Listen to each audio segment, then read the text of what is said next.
कांग्रेस में गुटबाजी या ये कहें कि कांग्रेस में लात घूसे गाली गलौज सब कुछ चलता है। आपने वीडियो देखा, ये वीडियो था बिजनौर का। कांग्रेस के कार्यकर्ता आपस में भिड़ जाते हैं, लात घूसे जमकर चलते हैं। ये समय था, यानी कि ये जो पूरी वारदात आपने देखी, जिस तरीके से कांग्रेस के कार्यकर्ता आपस में भिड़े हैं, ये दरअसल प्रियंका गांधी के जन्मदिन मनाने के लिए इकट्ठा हुए थे। लेकिन जन्मदिन पर केक काटने के बाद ऐसा गदर मचा कि कांग्रेस के कार्यकर्ता ही एक दूसरे के खून के प्यासे हो गए। क्या कुछ वजह रही इस लड़ाई की, इस जंग की, और कांग्रेस की हालिया स्थिति पर भी हम चर्चा करने वाले हैं। तो ये रिपोर्ट आपके लिए बहुत खास होने वाली है। ये जगह था बिजनौर, यानी कि उत्तर प्रदेश के बिजनौर में प्रियंका गांधी के जन्मदिन मनाने के लिए कांग्रेस के कार्यकर्ता इकट्ठा होते हैं। प्रियंका गांधी सीधे तौर पर कांग्रेस की महासचिव हैं और इसके अलावा केरल के वायनाड सीट से लोकसभा की सांसद भी हैं। अब उनका जन्मदिन का मौका था, तो भाई साहब कांग्रेस के कार्यकर्ता बिजनौर में जो कांग्रेस का कार्यालय है वहां इकट्ठा होते हैं। केक मंगाया जाता है और केक भी बड़े जश्न के साथ काटा जाता है। उसके बाद बारी आती है केक काटने के बाद, अब करेंगे भाई साहब फोटो सेशन। फोटो सेशन के वक्त पर हो जाता है बवाल, यानी कि शुरुआत दो गुटों, मतलब गुटबाजी तो भाई कांग्रेस में शुरुआत से रही है। आपने देखा आजादी के समय भी थी, और 2014 यानी कि बीजेपी के आने के बाद, यानी कि सत्ता में बीजेपी के आने के बाद कांग्रेस की गुटबाजी कुछ ज्यादा ही चरम पर पहुंच चुकी है। ये सब कुछ गुटबाजी के चक्कर में होता है। दरअसल फोटो सेशन के दौरान दो गुट, यानी कि भाई टोका टोकी शुरू हो जाती है, तुम यहां खड़े हो मैं यहां खड़ा हूंगा।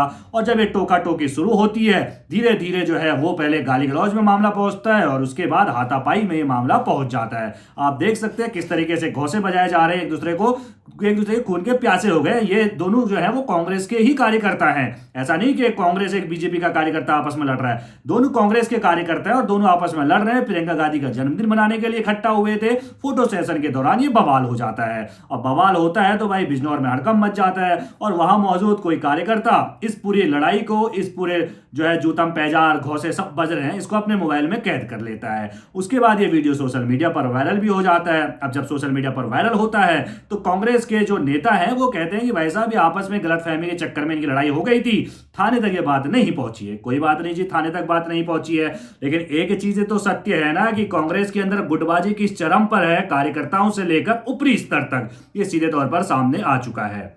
कोई भी पार्टी हो वो अपने कार्यकर्ताओं के दम पर ही सबसे मजबूत होती है, लेकिन अगर कार्यकर्ताओं का ही मोह भंग हो जाए अपनी पार्टी से, कार्यकर्ताओं में ही गुटबाजी हो जाए और कार्यकर्ता सिर्फ नेता कहलाने के लिए ही पार्टी से जुड़ा रहे, तो फिर पार्टी का उद्धार नहीं हो सकता है। कुछ ऐसा ही कांग्रेस के अंदर हमें देखने को मिल रहा है। एक तरीके से हम कहें कि सिर्फ और सिर्फ कांग्रेस में जो कार्यकर्ता है वो खुद को नेता कहलाने के लिए ही या पार्टी से जुड़े हुए हैं। वो पार्टी के लिए या कांग्रेस के लिए कोई काम नहीं कर रहे। उन्हें भी पता है बीजेपी का राज चल रहा है और बीजेपी का ये युग चल रहा है, उन्हें टक्कर इस तरीके से तो नहीं दी जा सकती, क्योंकि शीर्ष नेतृत्व यानी कि जो कांग्रेस के बड़े नेता हैं उनके भीतर ही गुटबाजी चल रही है। तो कार्यकर्ता कह रहे हैं हम क्यों ना गुटबाजी करें, और इसी तरीके से गुटबाजी वो कर रहे हैं। और जब भाई कहते हैं ना कि जब फाउंडेशन ही कमजोर हो, फाउंडेशन किसी पार्टी की कार्यकर्ता से बनती है, और जब कार्यकर्ता ही कमजोर हो, कार्यकर्ता ही अपनी पार्टी के प्रति जो है वो सम्मान से काम ना करे, अपने पार्टी के प्रति बिना निष्ठा के काम ना करे, यानी कि पूरा निष्ठावान होकर काम ना करे, तो फिर वो पार्टी कैसे खड़े हो सकती है।